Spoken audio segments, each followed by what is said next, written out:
For anyone who's new here, Jason likes to do this bit with me where I have to figure out why he played the song that he played. And I'm a terrible guesser, Jason, am I not? You are a terrible guesser. Very terrible. Very, very terrible. You get it right once in a while. Yeah, it's like 7 degrees of separation, the whole Kevin Bacon thing. It usually takes me at least 3 rounds of guessing to get close. But I I think would not just pick that song and just have it be it, right? that's right. And I think we have some fellow. Oh, why? Is there more? Is there? Maybe, but maybe. So Rush, why did I play Rush? I see we have some fellow Rush fans in the chat, so you'll be happy to know I am seeing Rush tomorrow night at Madison Square Garden. My suitcase is right over here, and I'm running to the airport as soon as we're done, and I'm seeing Rush. I know, Very, very cool. I know, no way. I know, Sharon, my fellow Foo fan. I That picture popped up for me. That picture of Sharon popped up at the Foo Fighters that we were at. Who said I saw them in the 80s? Yes, Heidi. So I also hear the current tour is going great and they sound great and the new drummer is absolutely killing it. Saw them the other night. Yes, Bob. Okay, I'm pretty excited. This will be a good See, show. this you were a little iffy like an hour ago or so. Now you're excited. Not iffy about the Well, concert. I'm just having a week. So maybe I need this concert. I'm just going to go enjoy. happy Friday Favorite band episode. of all time, Paul? I love it. I know she's killing it. I can't wait. This is good. Happy the drummer's a she. Yeah. Oh, interesting. Cool. Um happy episode 318. Happy last day of July. Whoa, Crazy. holy cow. Okay, thanks for reminding me. Yes. Happy last day of Yeah, July. you missed our scrum this morning, but Mhm. as you know, we had a lot of things due on July 31st, and we That's hit true. every How did we freaking one do? of them, I which is a know. What great a thing. week. What a Our week, Jason. Yes, we launched a new podcast, which some people probably saw, which is going to be so much fun. Like literally, oh, there's the link in the chat. Literally, we recorded it and then we put it out this morning. And then I'm like, I want to record another one. Like, I know. did you feel that way this week? Maybe not. Maybe I that's already just sent me. you our next topic, and it's was like not even time to record again yet. And you're like, do you want to do a special episode? I'm like, no, I guess we can wait. We have I we have a know. lot Well, to talk about. once a week we'll start with. People can't handle more than that shit. Once a week No, is enough of us is good. no. And hi, Um, Megan. Yes, I Megan, know. great to see you. So let's start with green, yellow, red. For those of you guys that haven't been here before, everyone in the chat, please turn your chat to everyone instead of just host and panelists. Not that we don't want to see you, but how is everyone today? Green, I feel great. Yellow, so-so. Red, not so good. All answers accepted. We have a lot of greens pouring in. I Jess, love it. I love it. look at all these greenies. Oh, and Oh yes, yeah, and we have a big webinar coming up. I hope good you guys can Lord. make it. Called Jess, you want to introduce the webinar? Yeah. Yeah, it's called The Five Wounds of Change. It's sort of provocative language to be using, That right? wounds, right? You know, I stole that from you, Jason. Whether it was intentional or not, you referred to the 5 wounds of change in a conversation we were having as we're building out our company, our framework, the IP that we're using to solve client problems. You used that word and then you backed off of it. And I said, no, no, no, no, no, no. That is the perfect word, actually. And it's time to give permission to use different language for what's happening. Yeah. And I think that's the tentative part that people are feeling, that word is so intentional on our part. Please come to the webinar and we will explain why that word is so intentional. Because if you don't heal a wound, it doesn't go away on its own. There is some self-healing, you could argue. But yes, I'm very excited to talk about the 5 wounds of change, which are transformation gaps. All the ROI, all of the value every organization is looking for in hiding places under rocks, trying to figure out why their AI investments aren't paying off. we're going to give language to explain where all the transformation value is hiding. So And it please seems join us. like, It's gonna be fun. 90 yes, minutes. It's gonna be a blast. And there's gonna be some fun exercises as well. Jess, yeah, how are you? Green, yellow, I'm red. good. I'm good. I'm going to go with green. I'm going to go with defiantly green. There's lots of stuff going on, but it's all good. That's life. And I have an amazing concert to look forward to. I also had a pretty fun concert last night, Jason, that I'll share as my one big thing in a moment. Good. I'm gonna go with green. How are you?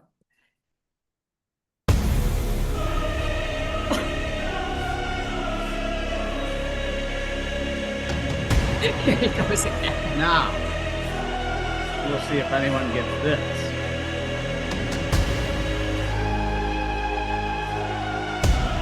Someone's right.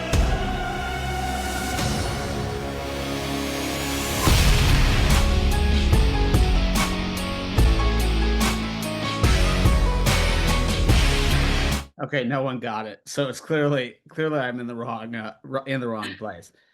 There we go. Leo! Leo got it.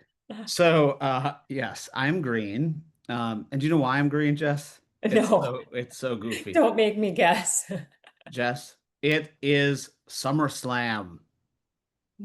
What is that? SummerSlam! You don't know SummerSlam? WWE. Oh SummerSlam. my God.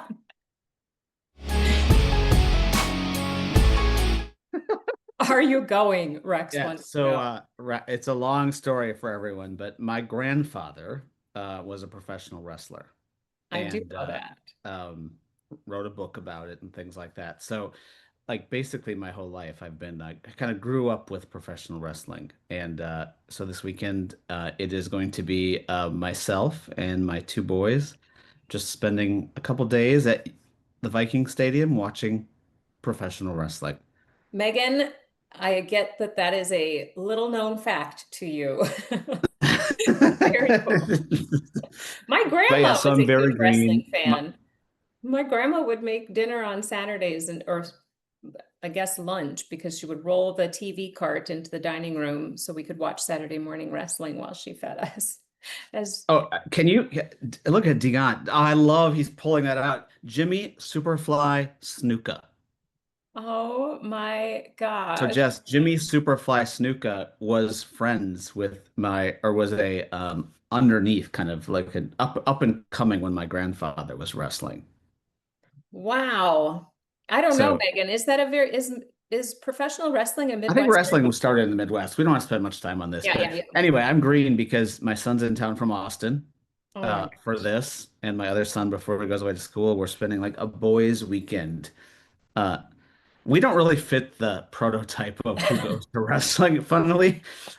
Like it's so funny to me, but I love the fact that it's one of those things where I get lost because I'm just so, oh my gosh.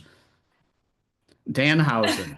Yes, we will see. Lee, I'm glad we have one wrestling fan in here.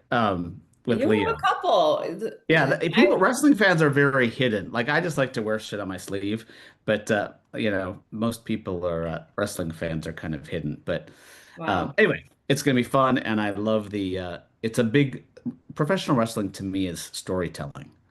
It's Mm, like a soap opera for guys. yes. Um, and not just guys. Sorry, I shouldn't say Yeah. it like that. But it's a Yeah, I know what you mean. it's an amazing storytelling, like episodic type thing. So and it is a fascinating business, Rex. Wow. If you follow like Vince McMahon and his story, and then Linda McMahon who entered politics. Fascinating business. Can this be Anyway, a podcast episode we record? I have so many oh questions. my gosh, I went to school with Shane McMahon, which is even crazier. Um, Holy cow, you're all coming out of the woodwork on this, on these yeah. references. Wow. Exactly. The Exactly. Viper. So Jess, you're going to Rush in Madison Square Garden. I'm going to SummerSlam. Oh my gosh, I love this. I love Yeah. this. Everybody needs to come back next week to hear all of these stories, I guess. Yes, Oh, Renee. Renee missed the Rush part. Yeah. Yeah. Yeah. Renee, she's going to see Rush in Madison Square Garden tomorrow night. Yeah. Jess, what's your one big thing? Your one big thing Okay. is tomorrow. Or it was No. last night, right? Yeah, okay. So this is apparently, I mean, I am a music junkie, but this was a little bit spontaneous last night. Uh we both live and happen to live in Minneapolis. I was completely unaware until this week that we built an amphitheater in Minneapolis. Mystic Lake now has an amphitheater. And I saw a friend's story on Instagram that she was walking into this outdoor music venue seeing Chris Stapleton, and things came together in my head. Number one, according to Spotify, I am in the top 0.01% of Chris Stapleton listeners. Like, I'm seriously mega fan. Like, what? Like, scary stalker level mega fan. Maybe not stalker level. I'm a serious Chris Stapleton fan. Number two, didn't realize we had an outdoor music venue, brand new, like has been like completely missed that fact, that Minnesota trivia fact, even though I live here. And so spontaneously, I grabbed tickets and took Ainsley last night to see Chris Stapleton at the new amphitheater. I've seen him before, and literally, I know who said Mumford. Mumford's there tonight, Bob. I'm literally dying that I'm leaving town and can't see Mumford tonight. I'm such a big Chris Stapleton fan. It's been my dream to see him in an outdoor music venue. That is the proper way to listen to Chris Stapleton. The fact that that happened last night is like, it's not just my one big thing. It's like this year's big thing. And seeing him with Ainsley was So, amazing. so I assume it was good. It was amazing. Number one, that I couldn't come close to naming one Chris Stapleton song, I don't think. really? Tennessee whiskey? Everybody knows that. That's like his biggest sing along. Hmm. I yeah, we'll have to figure it out. But no, Jessica was gonna go at Red Rocks, it looks like. Oh, that would be a great venue. So So that's my one everyone, big please thing. put in the chat your one big thing this week. Right, Jess just got right into hers, and I didn't even say it, which I was supposed to. Everyone share their one big thing, something you're proud of, something that you accomplished, something that was challenging. Uh, oh, Oh, Mark, one Mark, big I thing. didn't Only 6 more know. work days left before my reignition. I love it when people ask what I'm doing. My answer, I'm going to be. I love that. Oh, I love that, Mark.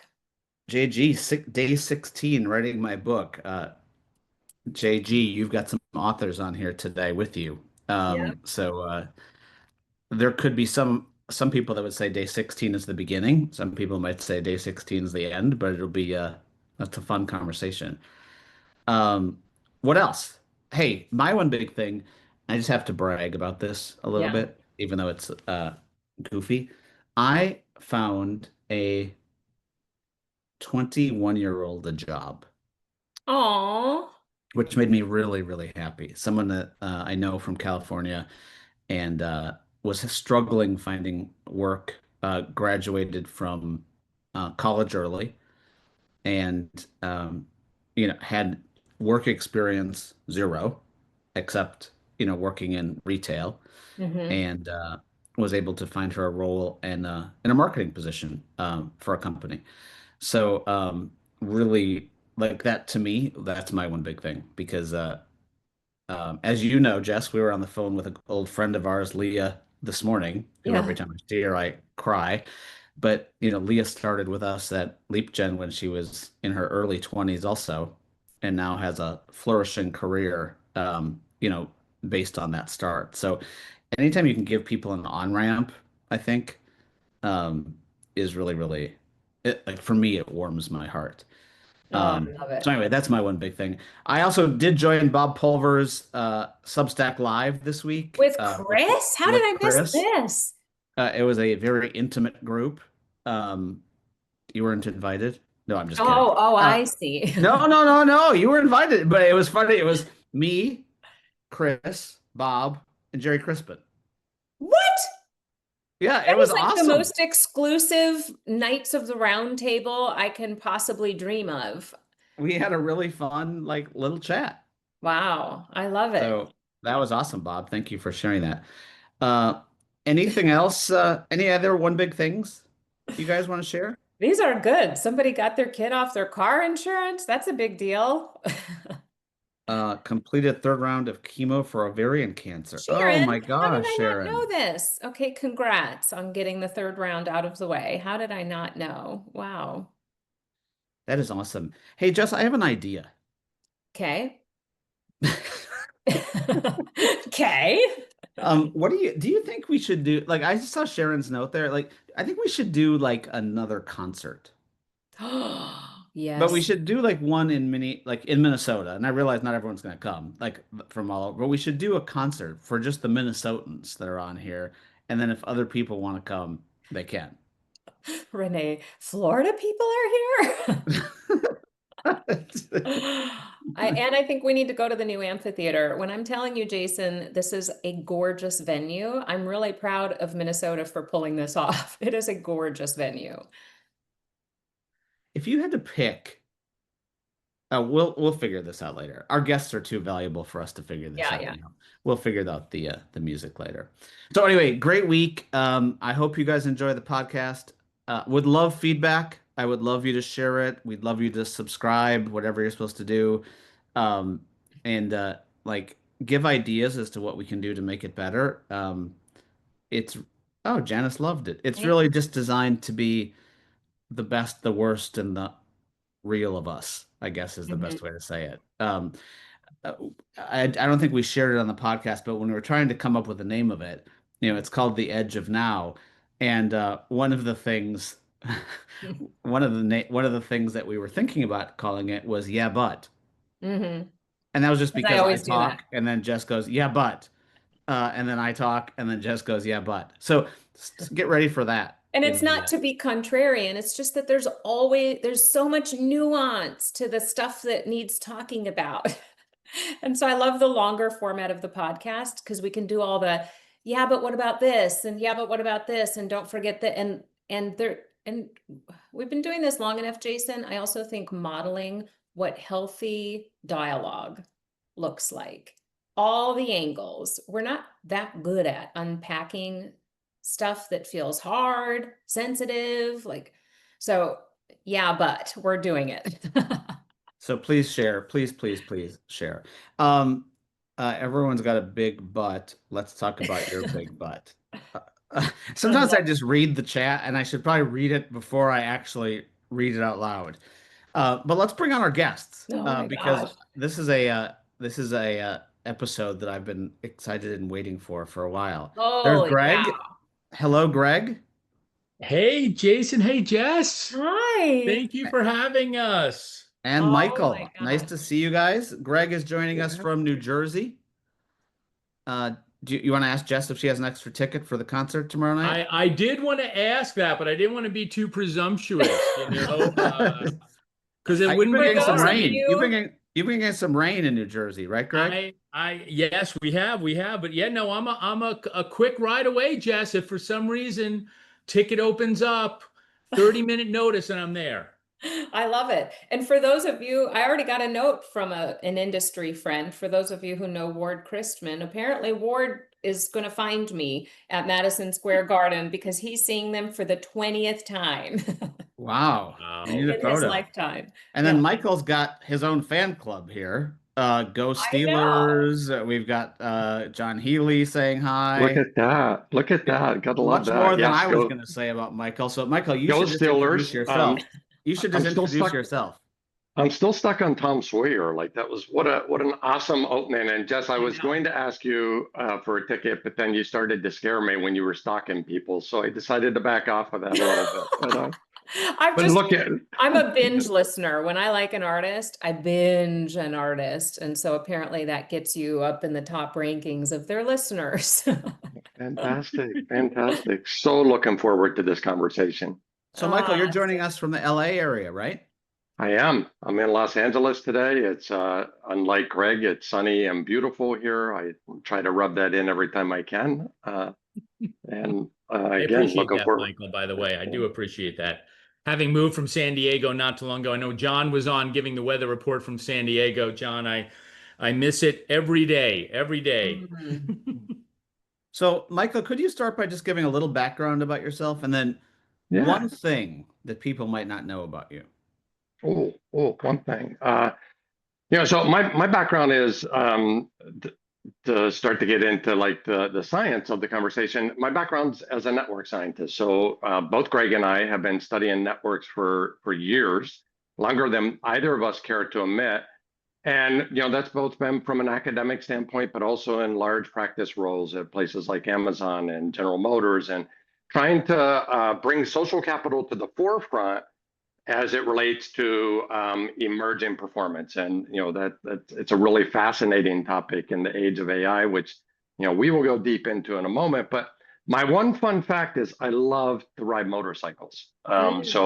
So I have ridden my motorcycle, which is a Harley Davidson. If you're interested, I've got a couple, but one of which is. And I at one point when I checked out of the corporate world, I decided to go on this grand adventure and spent 30 days traveling all alone, 30 days traveling across the country with a tent on the back of the motorcycle and just waking up every morning and just saying, "Hey, I'm going north, I'm going south." Yes, this is something it you was would the do. biggest. Holy It was the cow. biggest. Yes, blast, it's something I biggest would blast do. of my life. Oh, Michael, that's awesome. Can I ask you a my question? Because goodness. you talked about network analysis. I know we're going to get into it in a second, but did your parents raise you to be an ONA expert? Like, did they say, Michael, we really want you to be an ONA expert? No. You know what happened? It's an interesting question, and there is a story there. But it happens that I grew up in a household with three sisters and one bathroom. So if I didn't understand social dynamics, and I didn't understand how to drive influencing skills, like I had problems. So the short answer is they kind of set the context to understanding networks, even though it wasn't as explicit as you might ask. I love that. We have a title for the podcast, Three Sisters in One Bathroom. There we go. Jess, we already have our title for this one. Oh my gosh. And I'm raising 3 teenage daughters right now. Behavioral science applies. Greg, how about yourself? Yeah, no, thanks, Jason. Just quick introduction. Michael and I have been colleagues for many, many years, co-founded the Connected Commons with Rob Cross, who some folks may know as well. And so we're sort of in this life stage where we're able to help elevate this role of social capital, which we'll obviously talk a little bit about further. Like Michael, I'm a pracademic. We love Michael is more on the academic side than me. He has much more credentials here, although we both are very much pracademic. It's where the science meets the rubber meets the road on actual application. I spent a number of years helping look after talent at Workday from the very early days, sort of joined when it was 2000, left when it was 20,000, did a tour of duty at Accenture for about 10 years, and a variety of other organizations. Maybe my one thing, which of course my friend Michael knows, is as my alternative stress, as my wife likes to call it, is I am a volunteer on our local rescue squad. So as a complete alternative to the world of sort of corporations and all that good stuff, we live in a very, very small town. We're actually living in such a small town that we don't get mail delivered to our house, which was a surprise. When we moved from San Diego and we tried to get our mail forwarded, they're like, "Yeah, that you can't get mail there." We're like, "What? What?" Wow. Well, it could be. We're It could 30 be that minutes your out. town's like just 2 years ahead of the rest of us, because I don't think the rest of us are going to get mailed for that Or are much we getting longer. mail? Actually, it's okay not to get mail. When I do go to the post office to pick up the mail, I'm like, why did I do this? But anyway, so we live in a very small town, and I have the privilege, to help helping neighbors sort of look after some of our neighbors when there's an emergency. So for me, it was a good way to connect back to Michael. I go to Michael's school all the time. When we moved to this town a couple of years ago, it was a great way to connect with the central connectors. I find that people who volunteer are sort of, they're connected to the other connectors. So it was a great way to connect to the town, but also, help neighbors out. Did your parents raise you to be in HR? They did. My dad was in HR. So I'm a second generation HR professional. My dad was an early pioneer in a lot of the learning space. Anyway, so yeah, we had flip charts, Jason, in the kitchen growing up. So Of who you were going to hire, who you were going to fire, and who broke the rules? Who you get pretty much. I love That's Charlene's awesome. comment. I'm having the same reaction to both of your little known facts. Harley, the fact that you both study human connection in systems, Harley Davidson is a cult brand. Like, what an interesting network in itself. And small town living, like the both, there's such interesting fodder for this conversation. But maybe you can help. So talk about what we should talk about today. What are some, for somebody who's new to human connection systems, ONA, the science of what you're talking about, how would you ground this conversation, especially in why it matters, I think, even more now, because work redesign and reimagining workforce dynamics got very, very interesting in the last couple of years for reasons we all know. But help us ground this conversation a little bit. Michael, I'll let you start. Yeah, yeah. I mean, our connections have always mattered in the workplace. And, there's years and years of academic research that have studied, how we come together really, really matters. And we've underappreciated it inside of most corporations. We've elevated human capital, we've elevated talent and performance, but a lot of our performance is predicated on who we're surrounded by and who we have access to. So it's always been true, and we've got research that says anywhere between 40, depending on the context, anywhere between 40 to maybe 50% of your overall performance is predicated on how well positioned you are inside your network. So that's always mattered. Greg and I really believe, and this is like, we'll separate, where we can substantiate things in facts and studies and where we have some opinions about the future. But Greg and I personally believe that it's going to matter disproportionately more in this intelligence era. So if you think about it this way, AI has leveled the playing field on knowledge. So as human beings, like, what are the differentiators in front of us? And we believe that there are probably many, but we believe that one of those many is human connections and how well we are positioned to be out in front of the models before the data ever hits a model, how well positioned we are to see over the horizon, how well positioned we are to think about, reading the room and intuiting what's happening. And all these things that AI, at least at this stage, we'll never say never, but AI at this stage is underdeveloped on. So that's really the journey we've been on for really. I'm jealous if you can write a book in 16 days, or let's even double it and say 32. It certainly has taken us a lot longer than that. But it's really this journey of, like, where's the white space for humans on the future landscape of work, and that's been the journey we've been on, and we can double click into that. But Greg, what would you add to that? Hey, Michael, can I add one? Just yeah, before please, Greg, please. And Greg, maybe you can fill this in. So, like, I remember, and I just want to, I mean, Bob put this in the chat. Like, I remember back in my PeopleSoft days, and even my Control Data Ceridian days. Sorry to date myself. The Lotus Notes world. And like, this was supposed to be, sorry, everyone smiles when I say it for some reason, but Or like, this cringes. was I don't supposed know to what be a we're big doing. selling point for Lotus Notes, like this connectivity and connected and stuff like that. And then Bob said, I learned a lot about ONA and SNA at IBM Research 20 years ago. So were all of these tech just way ahead of their time?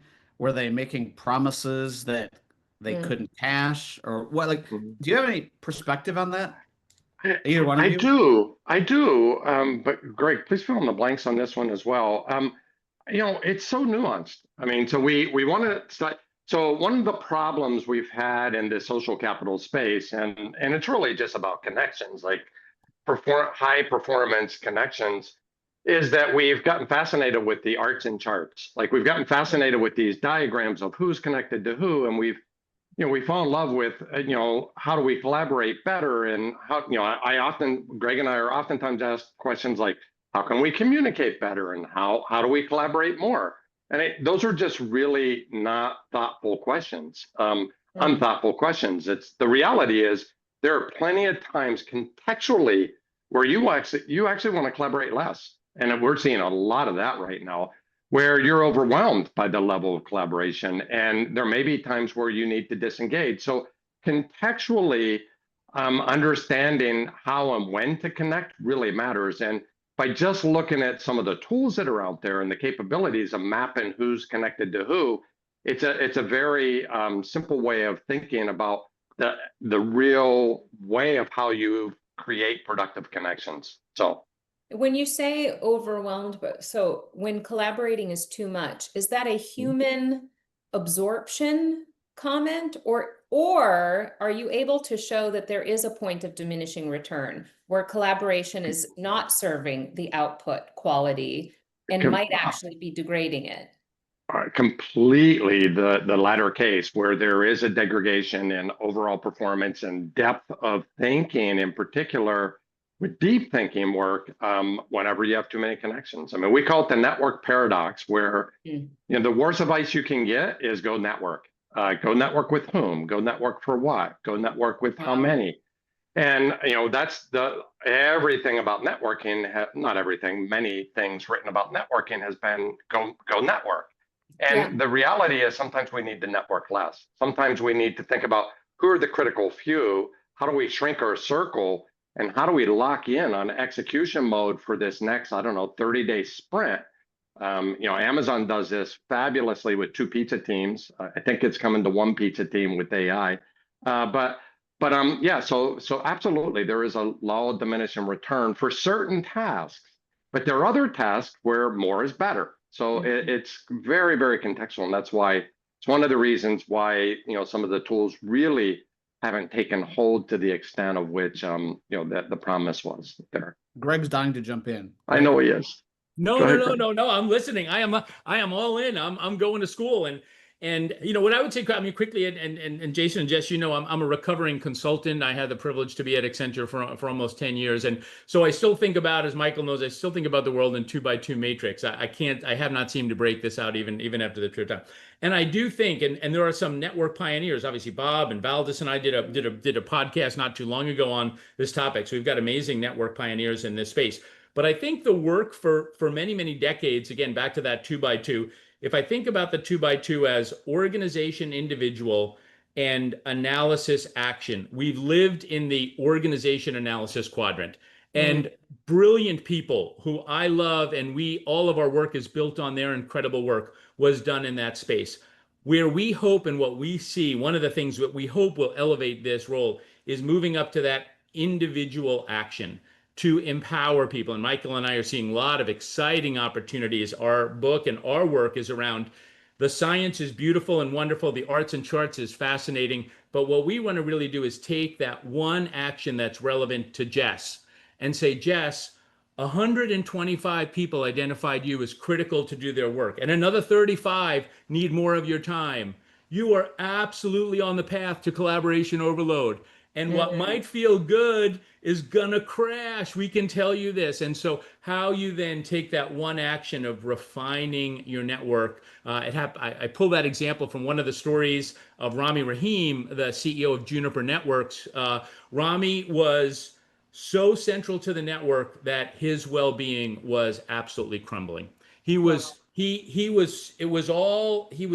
to the universe, but not having any time to recharge. And so a network analysis that I happened to do while I was at Juniper Networks with him gave him that insight. He was able to, as Michael had said, refine that, understand how he enabled others, became less central in the network, and went from, I think I might need to leave this company, to becoming their CEO. And it was that insight and the actions he took. Anyway, so I'm a fan of, I'm excited about all the analysis for organizations is good. I'm excited about this field of individuals and actions. What can I do to empower me in this age of AI? Is there a way, or actually, let me ask this question. So I talked about this on the podcast last week.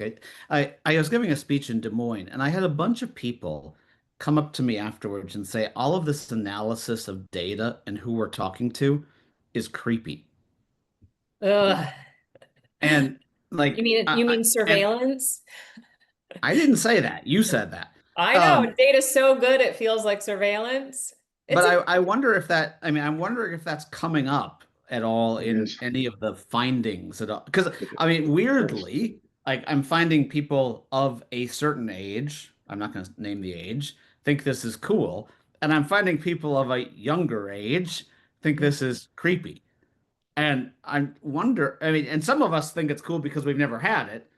Others are like, this is creepy because why do you care? Of course we're connected. I've been on Snapchat and Instagram forever, and you know what I mean? I don't know, Michael, you look like you're ready to jump in. Go Yeah, ahead. I'm always ready to jump in, as Greg will tell you. It's I mean, I think yes, is it creepy? I mean, I think we all have like our own thresholds to define what's creepy to us, and we could have a really interesting conversation about that. The probably what we write about in the book that is more alarming to me is the fact that it's debilitating.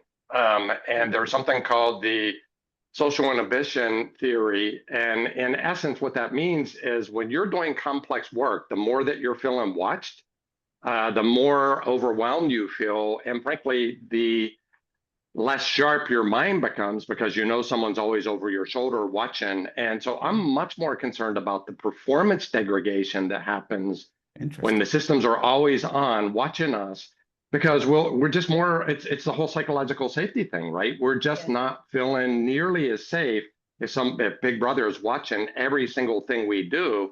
We're going to be much more calibrated in what we do and what we don't do. And I don't think anyone's measured this yet, like in the age of AI, but in the era of 24/7 surveillance, I mean, we're one of the things we have done in interviewing for the book is we've gone out and we've talked to software development engineers, and there are all these freaky tricks that software development engineers are doing where they've got the agent tool on, they've got the the AI sanction, whatever it is that the company is using, whatever tool they're using, that computer on, and then here they are coding over on the side on their own personal computer. And why is that? Well, because one, they may not trust some of this stuff, but two, there are things that they'll try here that they won't try.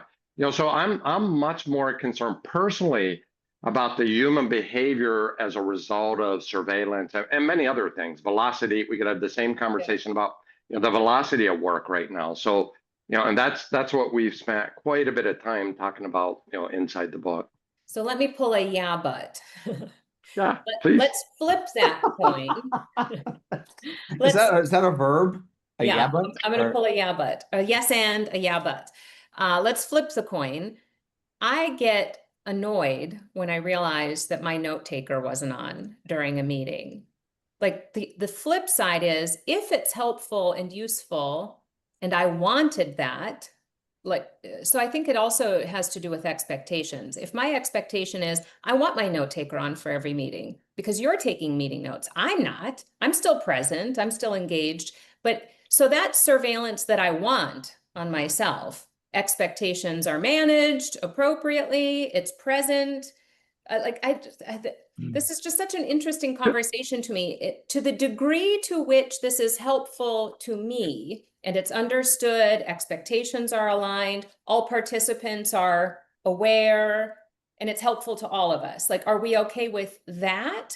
Is it sort of like an expectation thing, or? I didn't mean to take us down this path if this is not where we want to go. It's good. No, it's good. Right. There's such positivity that comes out of understanding your network as well. I don't want to talk negative the whole time. Well, and I think what I'd build on your point, Jess, is ideally, and this comes full credit to a colleague and a friend, Clint Coford, who Michael and I have worked very closely with over many years and has been a great contributor to our work as well. Yeah, I was talking with him the other day, and he said, what we're looking for are both agents and agency. Yeah, it's the both and, Jess, and I think to Jason's point, a lot of this is creepy and cool at the same time, that duality, that paradox that Michael talks about. But I think to sort of maybe again pivot to where we see, because we very much are writing about the positive side of this, what are the opportunities, is how do we bring human agency, human relevance in this world, in this age of intelligence, in this age of agents. And that's what we're really trying to, and is to really help people understand that both end space. What was fascinating, what I enjoyed in the beginning, enjoyed many things, but one of the things that struck me was both of you in your opening comments talked about networks. maybe not Mm. explicitly, but Jess, you talked about the 6 degrees of Kevin Bacon. Yep. And Jason, you teed up one of the 5 relational advantages that we talk about in the book, which is using weak or latent ties. We can talk more about this to find opportunities. Mm. And in your example of you activating, so hopefully that 20-year-old, I'm hoping, was smart enough to reach out to you as a person who's more central or central in the network, realizing that you might have that opportunity. And it sounded like maybe in that it was someone who maybe you didn't know, or you knew a while back or didn't know particularly well, or I want to ask you to give that context. But this idea, we can't tell you how many, especially early in career people we are working with who, Jason, Ah, fall exactly into that spot. And we're trying to help them say, your network, not actually your closest friends, and I'll let yeah. Michael talk about the research on that, which many people actually on this call probably already know about, but it's actually your bridging network, those people who are weaker ties, who are less close to you, because mathematically they have more access than if you know each other, if you have what we call a closed or bond or high bonding ties. I'm thinking anyway, so I'd love to pull both Not of just those early stories, but careers. So this is why this is such an opportune. This is like timing for you guys is so perfect right now because there's this massive stirring of the talent pot because of thanks to blaming AI skills. Like it's also mid-career people whose skills are dissolving like in real time. And so this Yeah. shifting of talent and lagging job descriptions, lagging skills architecture, lagging organizational ability to view talent in different ways, all of Yeah. that's going to be lagging for some time compared to what's actually happening in the world of work and the way people can position themselves for value and relevance now. People have to do that on their own because all of the artifacts of work that we use to map talent to work is going to be lagging for some time. yes. So speak on that a little bit. What can people Yeah. do? Jess, I mean, that's the essence of the book. That's Yeah. the essence of what we're trying to introduce to the world in regards to the social science behind it. And as Greg said, to offer hope for people, and you use the key word, like how do you move and position yourself in the network for future success, and that's all very, very contextual. So the core part with not now we'll come back out and provide the hope after we've gone into Yes. the deep surveillance fear bucket for a second. The core premise in the book is that there's no such thing as a great network. It is all contextual and it depends on where you are at this point in time, and it's the moving in and out, which we call oscillation. It's where, or social agility. It's when you're moving from one thing to the next thing based on whatever it is that you're trying to provide value for now. So just put it in perspective, like if you're a new employee to a new organization, and then we've got these the whole way through the book for these 5 different what we call relational edges, which helps to position you on the landscape to be even more relevant in the future of work. For each of them, we've got deep research that we've found of these what we call exemplars. And one of them is how do you build trust fast? So if you're coming into a new organization, this may surprise some folks on the call, but it takes somewhere between 2 to 3 years for you to hit the optimal point in the network to be able to perform at optimal level. And that number varies if you're an executive versus a frontline employee. But there is a small group of people, about 10% of the population, that can do that in a third of the time. And what do? They don't come in and start touting all the great things that they can do. They come in and start understanding all the things that you need as peers and colleagues. And then they help, rather than promoting their resume to everybody, they're super curious about, Jess, what are you working on right now? Jason, what are you passionate about right now? And then they come back at some future point and offer you help to fill in that one capability gap that makes them indispensably more valuable than anyone else in the low. And that turns out reverses the network connections to where rather than banging on the door and trying to force themselves onto, into the room, they actually start to get invited into the room because they're viewed as a trusted, reliable source.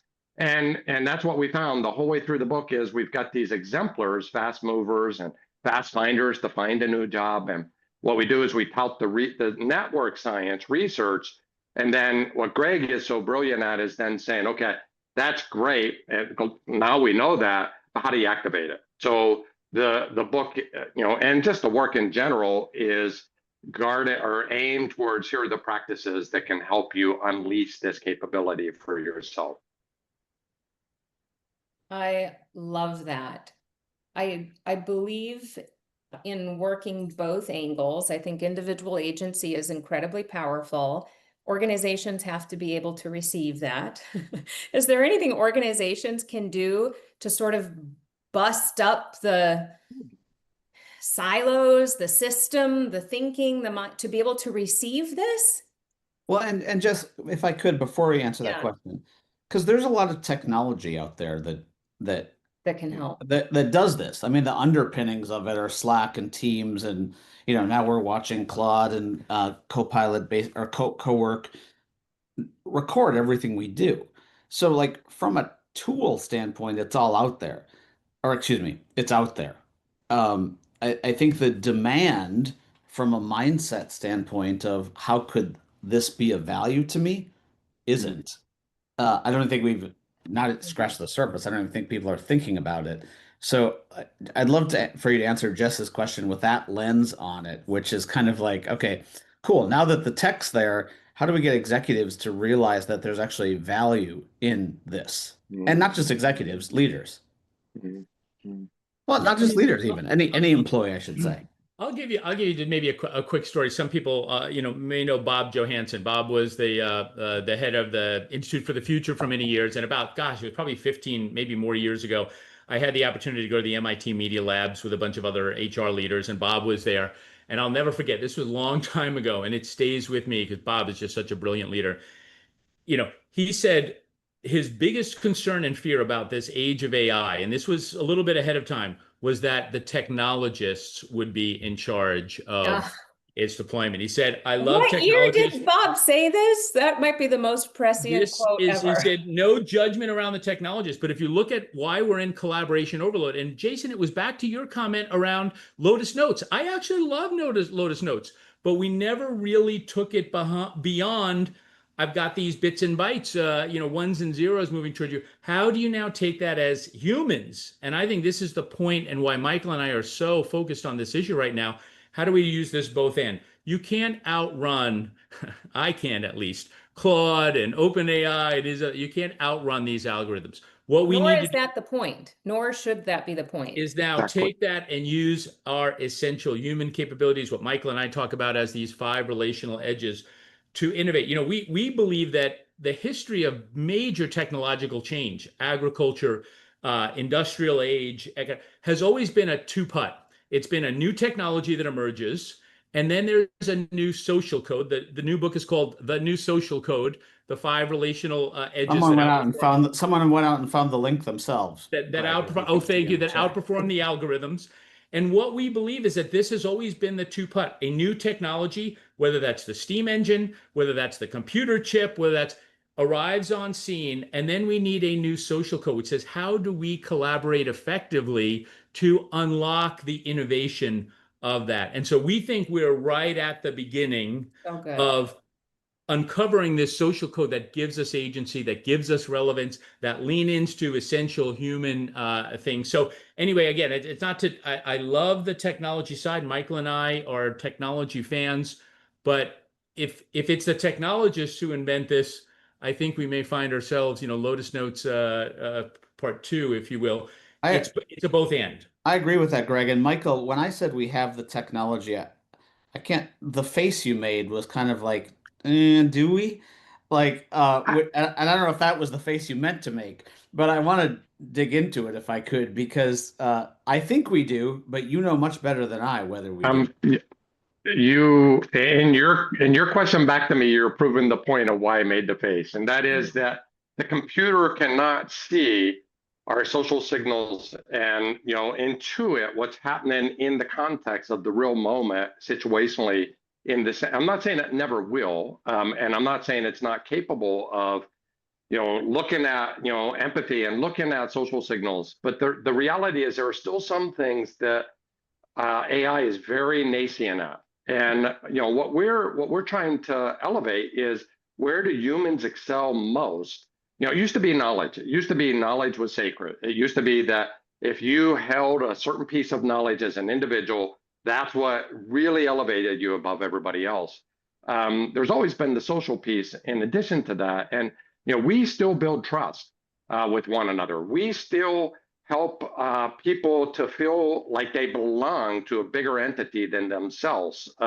We're still the ones that have each other's back whenever something goes wrong. We still can look at conflict that the models can't resolve right now, but we can, and we can still read the room in ways that the models can't. So the whole essence of what we're trying to elevate is, we think that there is a new social code. It's always been there. So to say it's new is maybe a bit of an overstatement. It's always been there, but it's new in the case that it's going to matter more. It's going to matter in relevancy more than ever, because there are certain things that the models still can't do.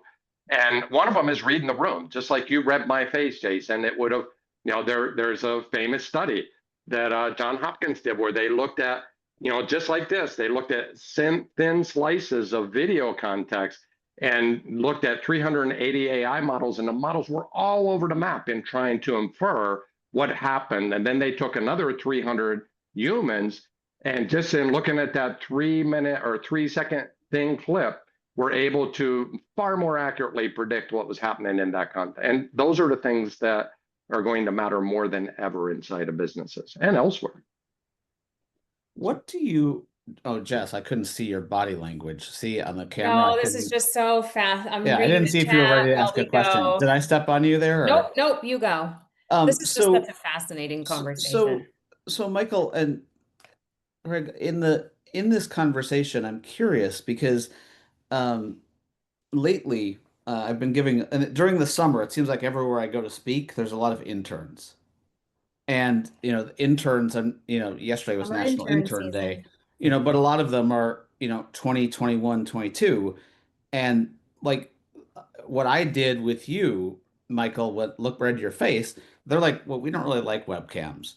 And we don't really like, when people start talking about AI, we don't like it. And if things could just go back to the way it was. And I was like, I don't even know who you guys are because you don't even know how it was. But they keep saying, I mean, that's the funny part to me is like yesterday someone said, I wish it could just go back to the way it was. I'm like, you don't even know what interoffice mail is. But anyway, all that being said, like, do you think that there's an age thing in the social code, or maybe it's not that, maybe it's a different characteristic? Greg, you have a thought? No, You want to dive in? Yeah. I think that there is, I really get squeamish whenever we start to talk about generations, because I think we're all humans, regardless of what generation we belong to. Yeah. But I do believe that being heads down in your phone consistently and camera off on Zoom, or jumping past the hallway conversations, I think there is a slow erosion with their ability to read the social signals whenever that's what's happened. My day job, by the way, is as a dean of a business school. And just to tell you how much I believe in what you're saying, Jason, we have changed our complete evaluation curriculum or evaluation system for every single class inside the business school to make sure that we're evaluating emotional intelligence in every single class. Wow. We're looking at how individuals work in teams. We're looking at whether or not there is an opportunity for them to socially influence one another in the context of that class. We're looking for critical thinking, and we're looking for their ability to be able to adapt and persuade. Why? Because those are the things, when the playing field is level based on knowledge, those are the things that are going to differentiate you from me when we're in a performance environment. And that's how much I believe in what you're saying. And I don't know that we've made it important to the younger generations. So I think it's upon us to elevate the importance of this, because it's going to become growingly far more critical to their future success. I don't think this is just an AI era thing. I think COVID, I agree. my kids are 17, 15, and 13, and COVID changed the way they understand social dynamics completely. Completely. I think this is a COVID. I think this came out of the pandemic as well, and how we designed workplaces as a Band-Aid and how we decided to design them moving forward.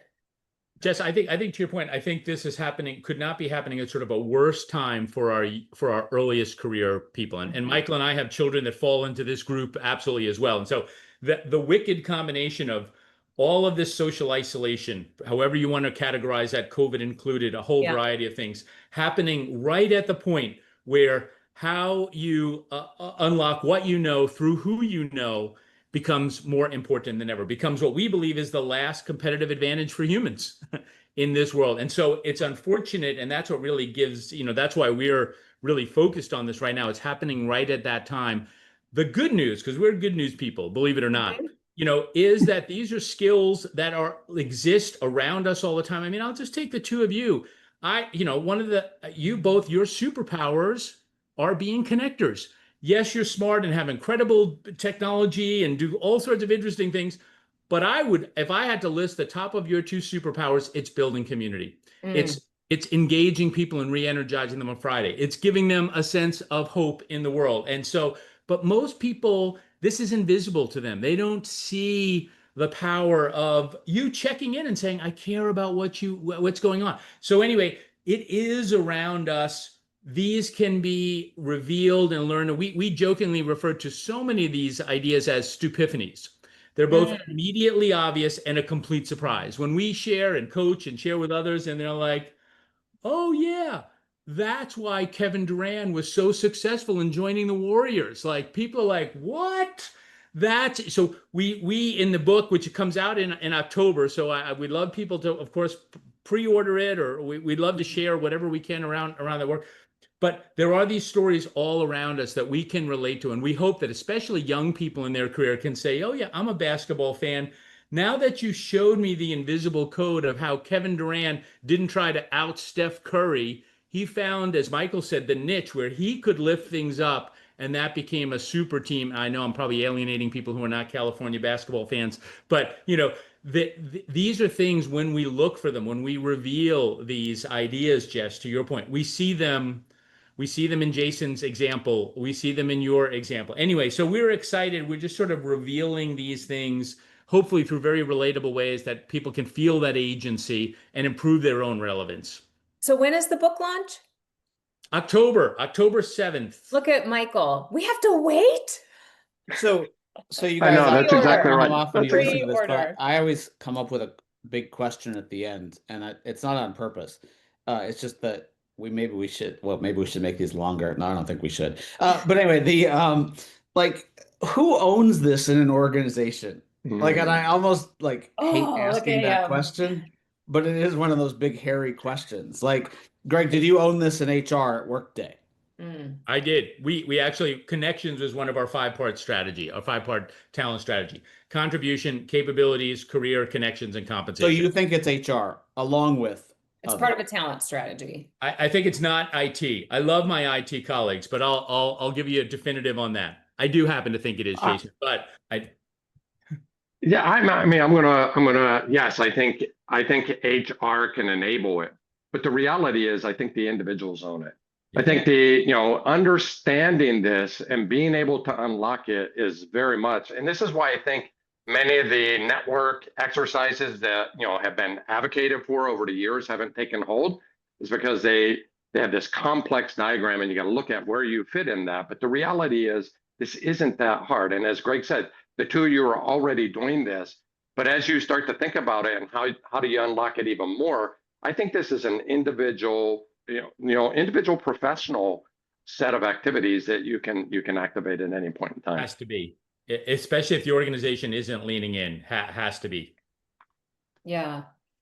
I agree. We're going to have you back after the book is out, and we're going to dig in with this community. This is the best chat we've had in a long time. Oh my gosh. Thank you. Michael, Greg, thank you so much. Such a great conversation. I hope everybody has a great weekend, including Jason at wrestling. So, SummerSlam?